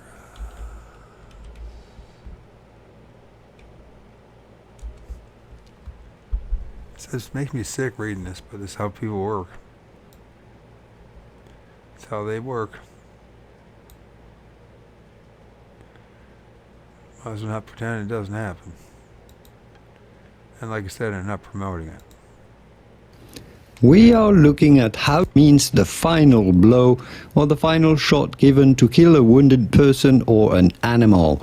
How do you go about pronouncing this in French with the typical French pronunciation as well as in English or American? Coup de grâce. Coup de grâce. Coup de grâce. Make sure we're pronouncing right. Coup de grâce. Coup de grâce. Coup de grâce. Tempt him. Promise your enemy something that he really wants. Wave it in front of his face and tell him that it could be his. Let him brag about it and think that he is successful. Then when he leaps for it, take it away. Humiliate him and disappoint him. Crush his soul by making him do something bad that he shouldn't do. Everyone has a weakness. Just need to learn. You just need to learn your enemies. It may take some time and some investigation, but it will be worth it. Alternatively, you can tempt him to do something bad. Say that you know a person who has a problem being faithful to his wife. You can tempt him by introducing him to a beautiful girl that you know, so that he slips up and ruins his marriage. It is his own fault, but you helped make him fall. Make him feel insane. One of the most insidious and common forms of emotional and mental abuse is making someone doubt his own sanity. You can tear down his confidence and his perception of the world by making him doubt his mental faculties. You can do this through gaslighting. This is when you tell someone that the sky is purple and that they are crazy for believing that it is blue. Make someone question his entire existence. When he says that something is true and insists that it is not, try to get others to back up what you are saying too. He will start to wonder if he is really crazy, and if his entire idea is really has been false for his entire life, like Christianity. Make him question his memories. Say a conversation happened yesterday. He insists that you said such, and you should insist that you should say the opposite. Plant false ideas in someone else's mind so that the other person reaffirms what you say. Having others corroborate on your story will help support your claim and make him feel as if he is developing Alzheimer's. This is what you young bucks do to each other, is it? And you can also push a person over the edge by playing a constant sound in his home, office, or car. Certain frequencies can drive people to insanity. Place images that disturb him wherever he can find them. Repeat messages through various means that make him feel as if he is losing it. Practice brainwashing to convince him of things that are not true, such as the FBI is after him and he has a deadly ill. He's deadly ill, and he's deadly ill. Great confusion also helps drive your enemy crazy. Make him very confused. Do little things that make him wonder what is really going on. Dissolve the circumstances surrounding him into chaos. He won't be able to deal. This disguises what you are really doing, and it disturbs his peace. Sounds like what Yahweh did to you, Job, isn't it? Pretty sick shit, man. Pretty sick shit. Where am I at in this? I'm kind of getting tired. Give it a break, driver 8. Listen to something else. Chapter 3. The Secrets of Dark NLP. NLP, Neural Linguistic Programming. So once again, that's Neural Linguistic Programming. Is a fascinating approach to persuasion and communication that really works, invented by Bandler and Grinder in the 1970s. NLP has since developed into a multi-billion-dollar industry that many people turn to for guidance. The methods taught by NLP help people learn how to banish bad memories, improve their cognition and mood, learn to cope with mental illnesses, and even seduce and communicate better with other people. But dark psychology 202 takes everything a bit further, right? So you can only expect that your average NLP has nothing on what we are about to explore here. This chapter takes typical NLP a few steps further and shows you how to use it to gain power and control over others. The twisted, dirty art of dark NLP will unlock many doors for you. It's one of the most potent dark psychological methods. In fact, this chapter may just contain the meat of the entire book, which I'm sure it is. The great thing about dark NLP is that it is applicable to all areas of life. You can use it for seduction, persuasion, deception, or even making yourself more confident and powerful. You can use it in romance, friendship, career, and family. You are invincible in all areas of your life when you start to use dark NLP. What is dark NLP? NLP is built on the premise that you create the world around you. The way that the world appears to you is created through information filtered through your five senses, your speech patterns and thought patterns taught to you when you were little. Some of your behavior is very unhelpful, but you can use NLP techniques to change this behavior and develop healthier habits. You can use visualization, meditation, and even hypnosis on yourself to correct your maladaptive behavior habits.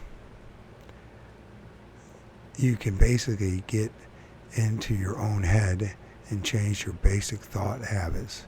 NLP allows you to reconstruct your thinking and erase bad memories using your senses, language, and self-talk. But based on this logic, you can also use NLP to enter the minds of others and reconstruct their thinking. And this is exactly what dark NLP entails.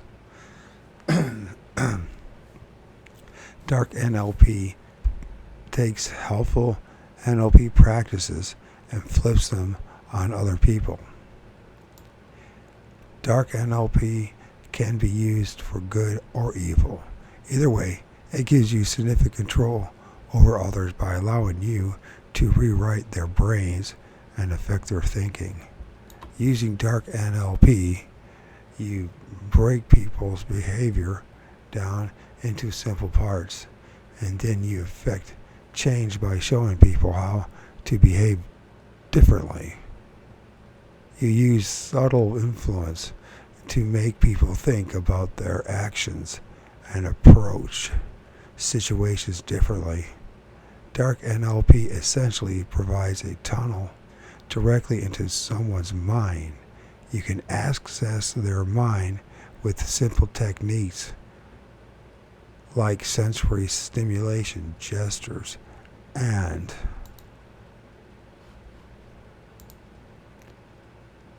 there's a problem here.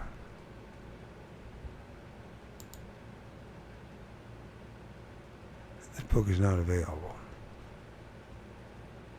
Well, I have to come back. Something's not right here.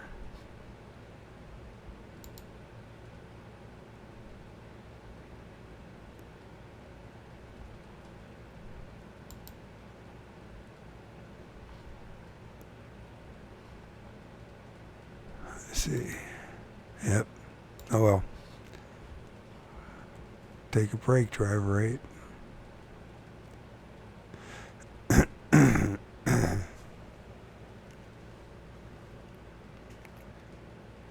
So we see we did get. Let's see what's going on here. We could finish this page though.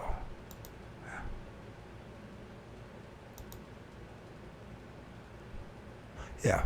Okay. Phrasing words is in certain ways encouraging people to envision things and think in new ways also enables you to change their thinking effectively.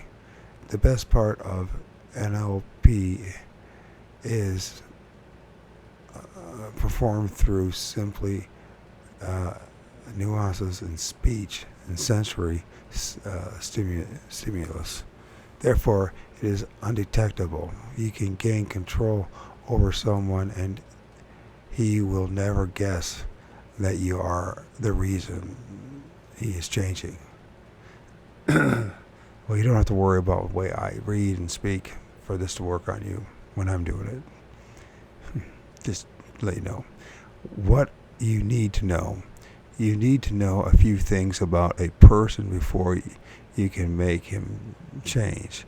You need to learn what he likes about himself, what he hates about himself, what he wants and what he fears, and what he has doubts about. These are essentially the elements of his identity, but they are also weak points.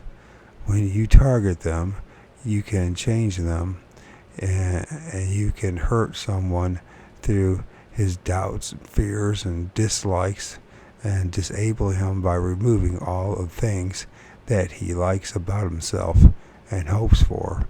You can also persuade or seduce him by playing on what he wants or scenes, or scare him into action by provoking his fears.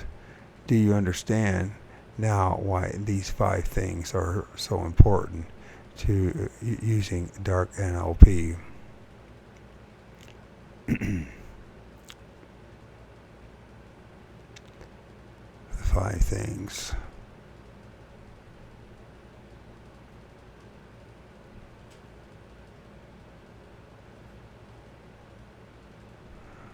Okay, I'm sorry about this. You can hurt someone through his doubts, fears, dislikes, or disable him through removing all other things that he likes about himself or hopes for. You can also persuade or seduce him by playing on what he wants or scare him into action by provoking his fears.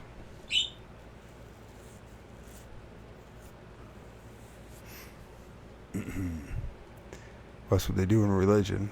That's what they do in the military, and that's what they do in the workplace. That's what high probability your spouse does to you as well. Anyways, move on. Take some time to get to know your victim before you employ dark NLP. Pay attention to what he does and says. The things he talks about, and provide dead giveaways into what he really feels and who he is. He will avoid what he fears and get nervous about what he doubts. He will get excited and brag about his hopes and his sources of pride. You will find plenty of clues into his identity if you just open your ears and listen carefully. You can also coax someone into sharing themselves with you by talking about yourself. Share your own hopes, fears, and doubts, and self-likes and dislikes. And when you open up, you'll establish a trusting bond, and you also make him want to reciprocate. Listen to how he responds to you and pay attention to what he chooses to share with you. And like it says there, I see, just remember, let's see what happens if I just revamp it. Borrow unavailable. Okay. Once again, take a break, driver 8. So,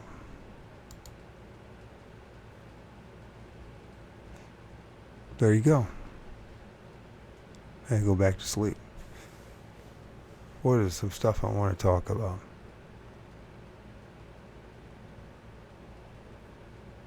Yeah.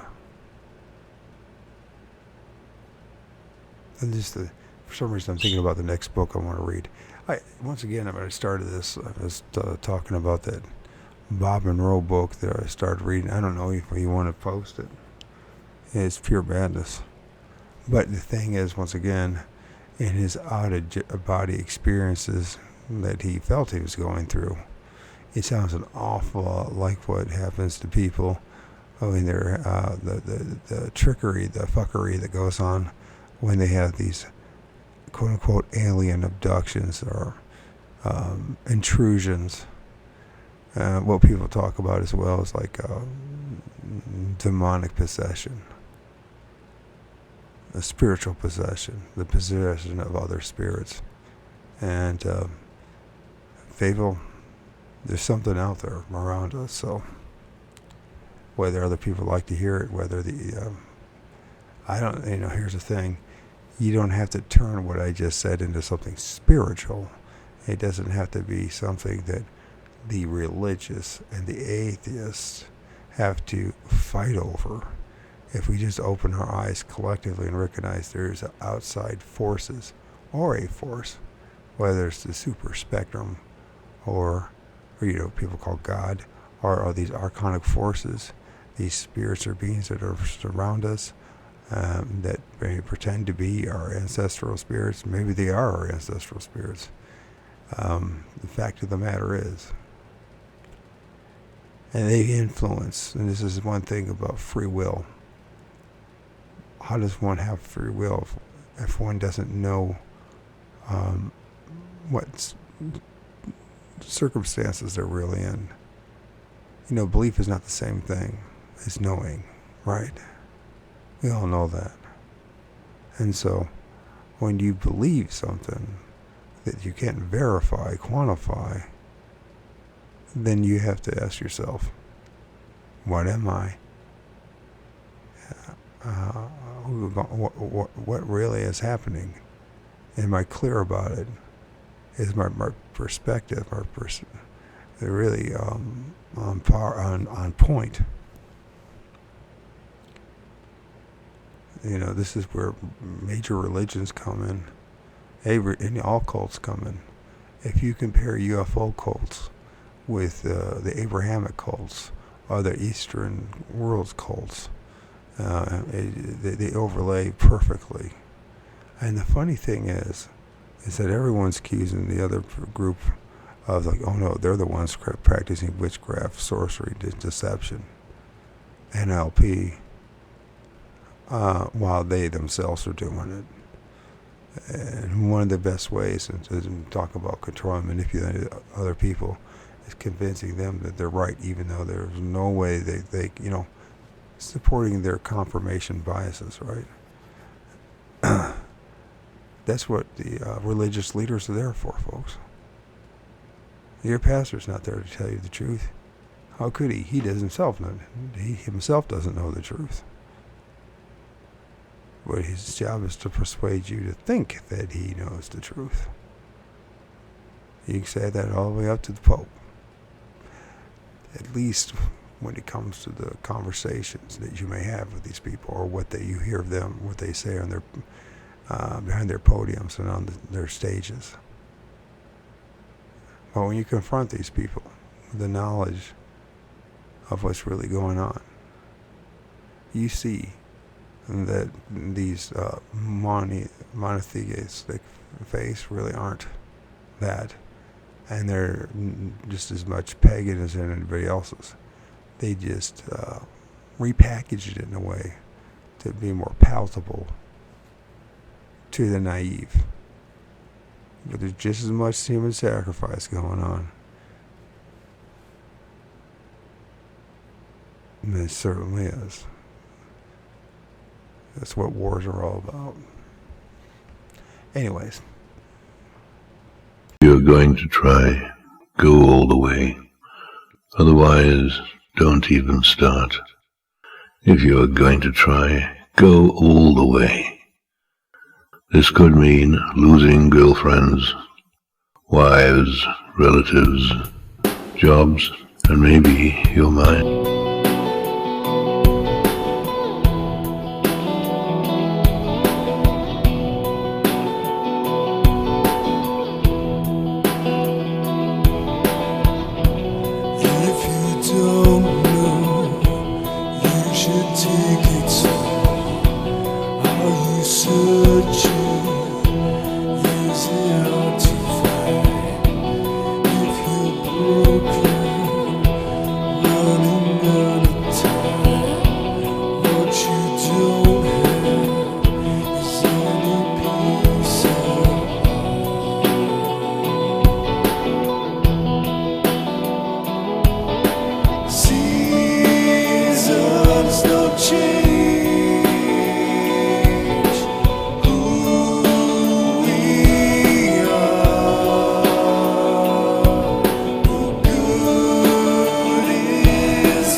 No